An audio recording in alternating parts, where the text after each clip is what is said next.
So, everybody, this is how you get your life together.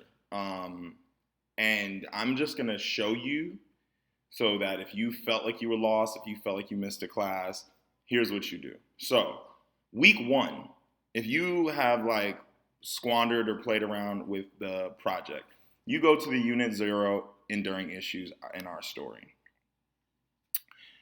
First assignments that are in the grade book, I'm just going to call these out. Historical circumstance, purpose, and audience diagnostic. That's the first grade that's in the grade book. You go ahead and open that up. Okay? It's coming. We gotta be patient. Maybe I'll have to edit the wait time out. Here we go. So here is the exemplars. This is Mr. Lopez's artifacts. You're going to explain the historical circumstances. The historical circumstances, if you look at the hint, you can find them on page 5 of your project overview, which I will also open in a second, okay? You also need to do, using the document, based on the images, explain how the purpose of the document affects the audience. So you need to answer both pieces of the question. What is the purpose? What is this document for? There's a lot of things it's for. Say it. Then you take that purpose that you wrote down and you say, oh, but this impacts the audience, whoever it may be, Donald Trump, your cousin, whoever, and you say how the purpose affects that audience differently or specifically. Be detailed. There is an exemplar down here where I do the same thing with my document of my great-grandfather's death certificate. That's your first grade. If you haven't done it, go do it. We're moving forward to the next grade. So we're going to go back. Next grade is your similarities and difference diagnostic. Now, mind you, these are very simple grades to achieve. So if you've done this, literally you kind of just like threw it away, you can go do this quickly because I know you all know how to do these things because you learned them with Miss Gigi and Mr. Freelander. So explain the similarity between the two documents above. The similarity only, not the difference, the similarity. And then the hint, read the exemplar from historical circumstance, purpose, and audience diagnostic. Go and read what I did in the previous assignment. This document over here. This will help you find the similarity or difference. And you can use that to help answer. Now, part 4, what we struggle with, whenever evidence is in all caps, that means go into the text and quote it. Tell me, oh, here it says wage and tax statement from 1971. Oh, here, this is something else from 1970. Like, actually pull out from the document. Also, here's an exemplar here if you're confused, but this exemplar is only talking about the difference. That's why you can't necessarily take that exemplar and use it as your answer. This also is showing how to use evidence. Notice there's quotes in here showing evidence. This is how you show evidence. Exemplars are how you get good grades. Just because you did it doesn't mean that you're going to get a good grade on it, okay? Let's keep moving. All right.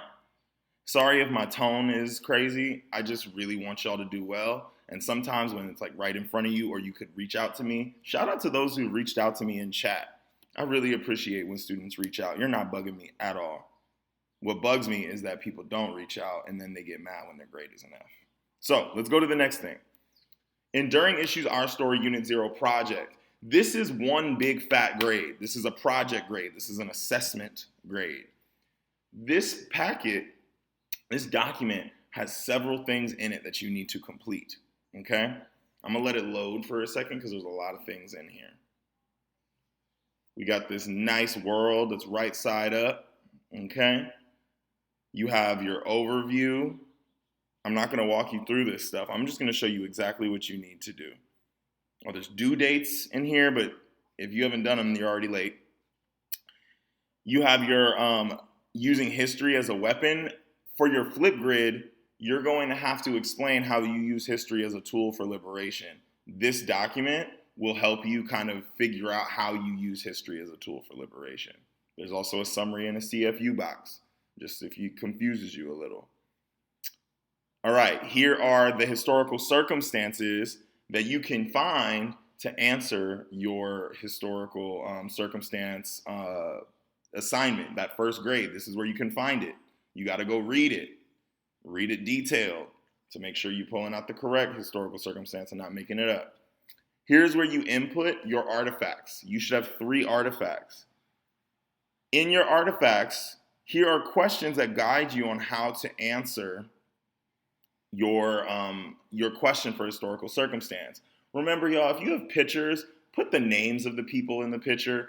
If you have, if you know when the picture was taken, or if you don't know the exact date, but you know the year, say it was taken in this year, or say it was taken in the 90s or the 80s, give me a caption, okay? Make sure there's a title of what it is. Same thing for purpose and audience. What's the purpose of the picture? What memories does it evoke? Who is the audience? Is it you? Is it your mom? Is it your whole family? How does it affect your family? Same thing for documents 2 and 3. Shout out to those who've already gotten this done. This is where people have fallen short. And we did this in class. Some people have been absent for class. You shall be in this document planning out what enduring issue is for you. In this document, you decide what your enduring issue is. You show that all of your artifacts are aligned to this enduring issue. And here are sentence stems to help you understand what those different, or why your artifacts are connected to that enduring issue. This picture of my grandmother develops the definition of the enduring issue of conflict because, write that out. And then you talk about, why is this important? Why is your grandma important? Why is it important to conflict in your family? And here's where you write your intro paragraph. You must do this to get a complete grade. You're going to identify and define your enduring issue. Identify, define. Then you are going to write your argument about how your enduring issue has continued throughout your family, how it exists. You might want to use these sentences that you created up here to guide writing that intro paragraph. It's like writing an intro paragraph for your enduring issues essays for midterms and finals. Here is the rubric in which you are being graded on. I'm going to be honest, I'm being very nice to most people on this rubric. If you give me a real solid attempt, you get a 3. If you do what you're supposed to do and follow all the directions, you will get a 4. 5s are not a thing right now. Work done for Unit 1. Now we're no longer talking about the project. We're talking about Unit 1.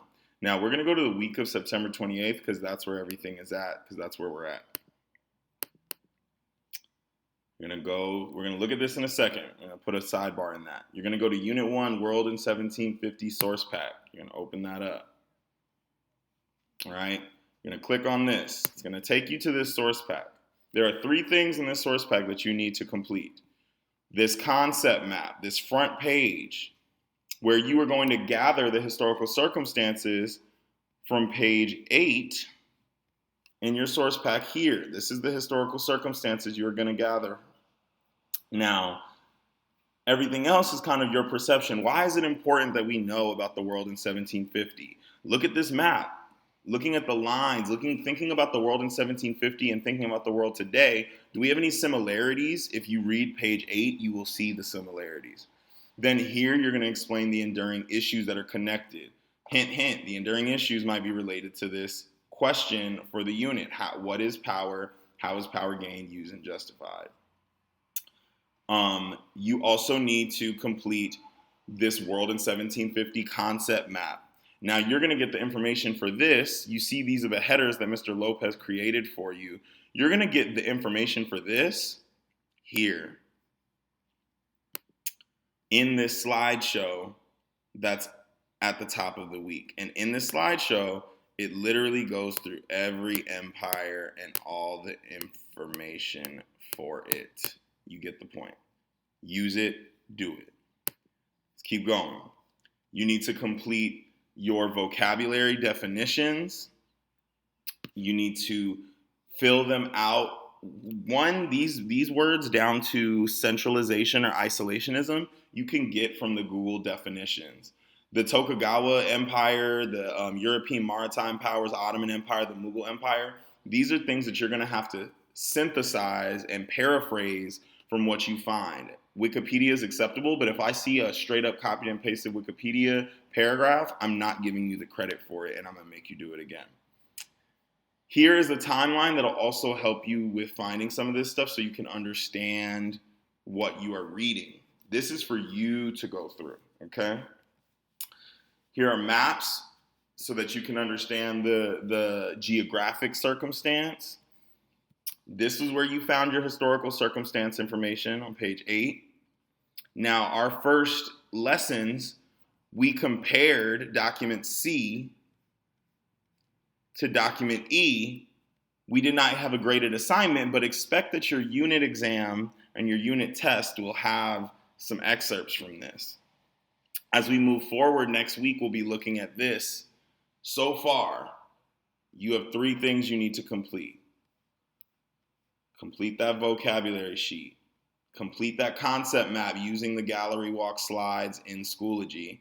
And complete this historical circumstance, significance, and enduring issues page using page 8 and anything else that you see on this timeline, on these maps.